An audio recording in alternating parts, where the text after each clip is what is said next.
Welcome back to Book Club Preview.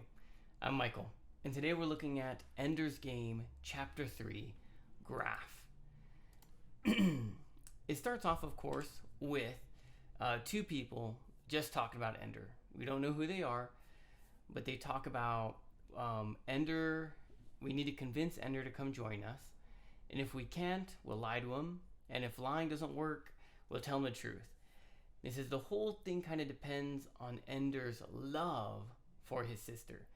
And he says that's the weak link. If we have a chain, and if we pulled the chain, if all of the pieces of the chain were strong, we couldn't break it. But if one of those links was weak, it would break the whole chain. And so that's kind of what they consider Valentine, the weak link. It starts with Ender. It's morning time, and he's not really eating. And his mom's like, Ender, you need to eat something. And he just says, give me food in my veins. I'm not going to be able to eat. And then she just kind of says, oh, my genius children. They can't think about their mom who just loves them. And as they're all eating together, they get a buzz from outside, and it's from the international fleet. There's some kind of fleet that's contained of all the countries in the world. It's international, and it's actually a space fleet. So then they find out who it is, and it's some guy from the international space fleet who we learn is General Graf. He starts talking to the father and the mother, and then they start talking to Ender. And by this time, Valentine wakes up. Her and Peter talk about some things, and then it's time for Ender, and he gets called in. I say, Ender, why did you kick that kid in the head and hurt him? And so Ender, he really doesn't want to share. He's feeling very embarrassed, but there's so much pressure. His parents are looking at him. His this person from the international fleet's looking at him, and Ender, he just starts crying again. And he says, I hurt him to win this battle. I hurt him more to win all the battles afterwards. And at that point, Graf says, Ender, we want you to come to battle school. And the parents are pretty upset. Ender doesn't know what to choose. And so he says, look, it depends, Ender, on you. Your parents don't have a choice. They already signed you away to us. But if you come and if you choose, then we'll do something great. So we need volunteers to become officers. If we just want you to be like a grunt, someone who just shoots a gun or something and will probably die, then we can just take you. But we need you to be motivated. So it depends on you. And so Ender has a hard time deciding. And so Graf asks the parents to leave. And they say, no. And he says, I can make you leave. Because he has that kind of power from the government. And so the parents leave. And then Graf tells Ender, like, hey, this is going to really suck. Battle school is not fun. It's going to be really hard. You're going to be in battle school for like 6 years, maybe 10 years. When you come back, your whole family is going to change. Valentine is going to change. Peter's going to change. Your parents are going to change. You won't be able to see them for that long. And it's going to be really hard. But if you do, we might be able to defeat the buggers.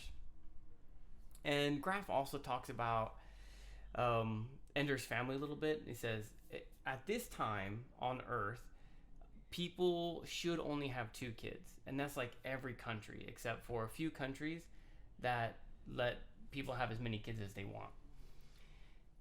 Ender's parents, they came from religious backgrounds. His mom was Mormon. Mormons usually have a lot of kids. Ender's dad is Catholic. And Catholics usually have a lot of kids. So both of these religions usually have a lot of kids, but because of whatever's going on in the world, in the story, the government only lets them really have 2 kids. And so Graf says, look, if you leave, it'll actually be easier on your parents because they left their home religions and their home families and changed their names so people wouldn't know they were Mormon or Catholic. So they've always tried to be really good citizens. But deep down inside, they never stopped changing those beliefs.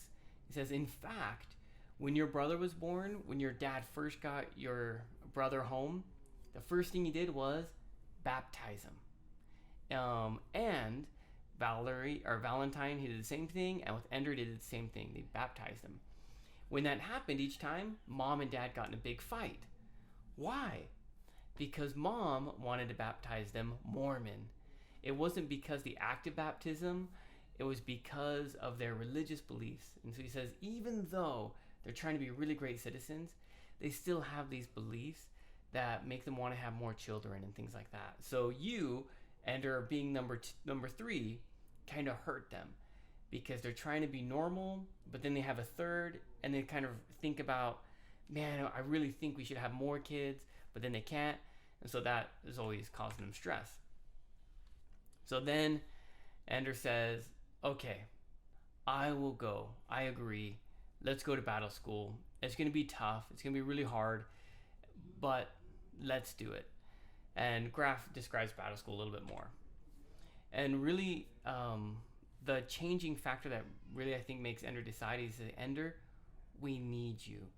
We need you because you might be one piece that's going to help us win against the buggers.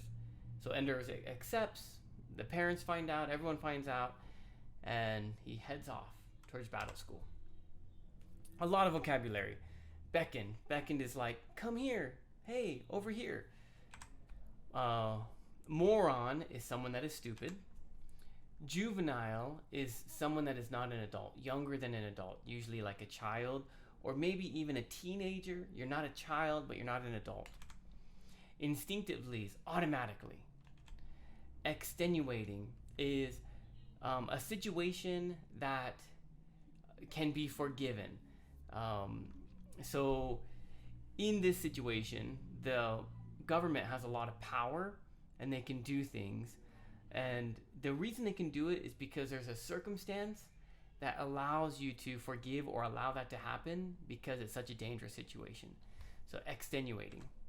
Incredulous is like kind of like unbelievable and not proper. It has kind of a negative meaning to it. It's kind of like when you're unwilling or unable to believe something. It's incredulous. Requisition. This is when the government can take something away from you with the law. So they kind of requisition Ender in a sense. Conscript. Conscript is when you requisition a person. So in the army or in your country, if there's a war, the government can actually say, we're picking you to come join the army or the navy to help us fight this war. You didn't really have a choice, but as a duty as a citizen, the government can pull you. Flotilla, that is a group of ships, usually some small battleships. And Graf is talking about like all the kids that go to battle school end up becoming really high commanders of ships and things. A few more vocabulary words. So sorry. Commission. Commission is like an order from the military asking you to do something. Sanctions. These are laws that limit different things. So in this story, Poland isn't following the world's rule to limit population. And because they're doing that, then the other countries are limiting their trade, their communication, things like that with Poland. Non-compliance. So this is a two-part here. Compliance means to follow. Non-compliance means not follow. So families that have more than 2 kids are non-compliant. They're non-complying to the rules. Ender's parents have always tried to comply.